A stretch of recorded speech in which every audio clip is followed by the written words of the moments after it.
Hey there, it's Shannon, the Integrative Counselor.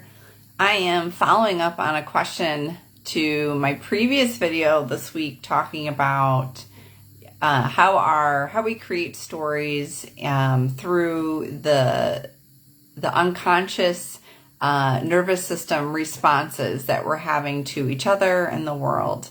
And in there, I was talking a little bit about manifestation and seeing in spiritual communities the misunderstanding of manifestation from a trauma-informed lens. And so most of you know, as someone who does work with the roots, mind, body, spirit, energy, I have a really grounded approach to spirituality, and one that is very trauma-informed. So manifestation is never coming from a trauma lens. So we never traumatize ourselves. Most traumas are systems traumas, meaning these traumas are created, or these behaviors are created by systems that uphold, maybe not even individuals, but systems that uphold these behaviors at like the norms of the group. And then someone is experiencing an individual or a systemic trauma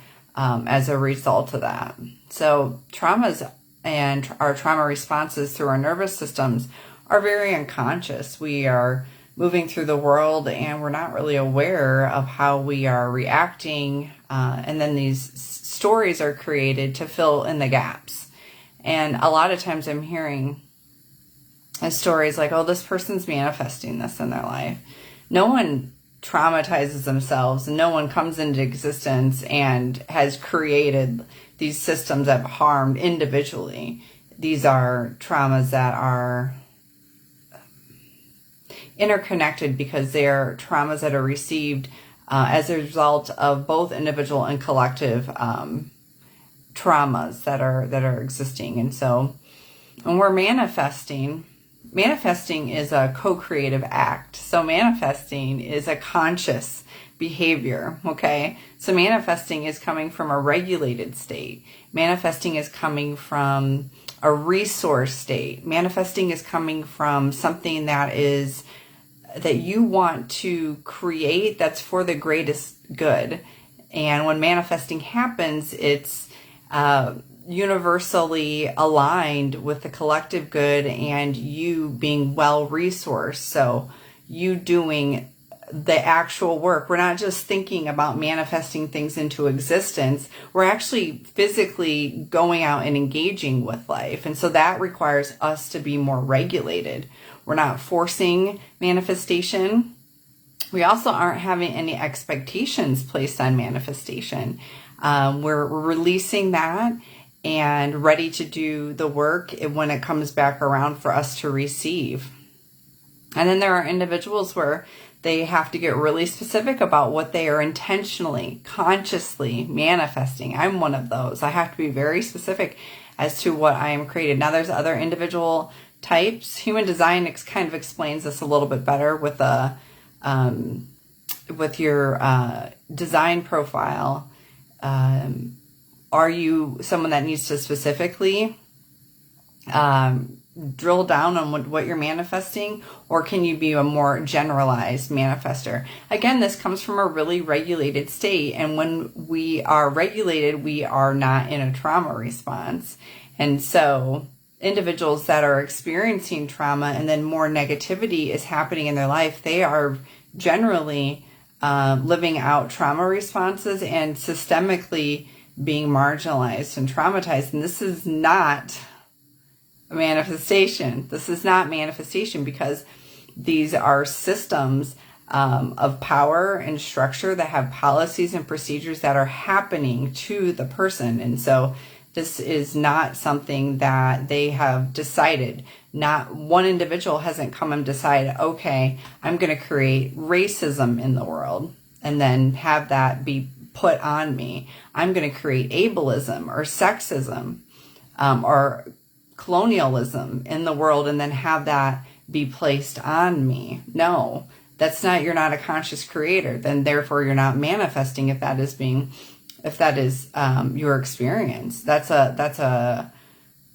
trauma works.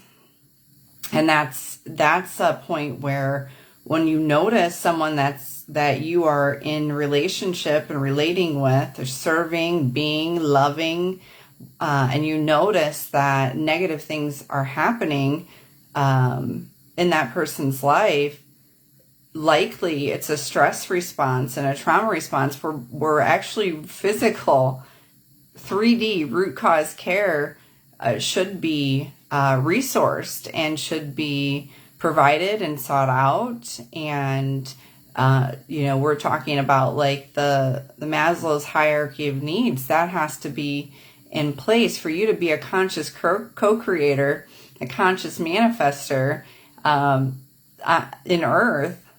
You have to have mastered the 3D plane and have had your traumas integrated, and you are reaching up Maslow's hierarchy into self-actualization levels to realize co-creative capabilities. And that's not happening when your basic needs, traumas, are in stress that is currently existing in your life. Those two are very much at odds, and it doesn't happen. And so, it is re-traumatizing to tell someone who is experiencing any variation of trauma, collective, systemic, individual trauma, PTSD, marginalization of any kind, that it's their fault, that they're manifesting this when they are being systemically traumatized by things of not their creation. And so that is not manifestation. I hope this kind of clears up, where I look at and how I look at manifestation and, spirituality. I always am coming from things from a trauma-informed lens. Yes, self-actualization is what we're here to do, but we're also here to heal. And that means that we need to provide trauma-informed care that's very, very rooted in evidence, that's very, very rooted in resources that are provided to someone, instead of saying, oh, well, you're manifesting this, and so that's on you. No one is traumatizing themselves. All traumas are systems trauma, so no one is just traumatizing themselves. And they are... One way that you can enter into that conversation is to really be with them as to what their experience is, and holding space, which holding space is not trying to fix things, not definitely telling them they're not manifesting these types of things, or definitely, not getting into some of these new age thought processes that are not really helpful. Like, that's not helpful at the time. Being with them and fully being with the suffering that they are experiencing. And sometimes that's just means sitting in silence. One of the best questions you can always ask are, do you want me to get involved? Would you like me to offer advice, or would you like me to just listen? And to be able to sit there. I've witnessed a lot of really, some of the greatest even leaders of our time kind of just lose it when someone is sharing their story, and they cannot hold space at all. They can't sit there without getting activated and not witnessing the suffering of another without trying to immediately kind of bypass it, which is bypassing is a whole other separate teaching that we could discuss.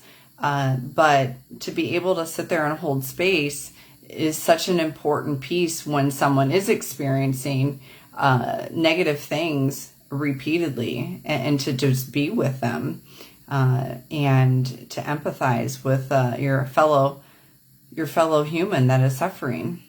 And the more capacity that we're able to actually sit with our own suffering, the more capacity we can sit with another. Because at the end of the day, we're both light and we're dark. There's a Buddha and a Hitler inside of each of us. And if you have not mastered, met, befriended, and listened to your own darkness, then you have no capacity to do that for another. And all you're doing is projecting out the parts of you that you have unconsciously not integrated, because we are light and we are dark. And if you don't understand trauma, then you really should probably zip it on telling somebody that they're manifesting their traumas. And that's my teaching for this Friday. Have a great weekend.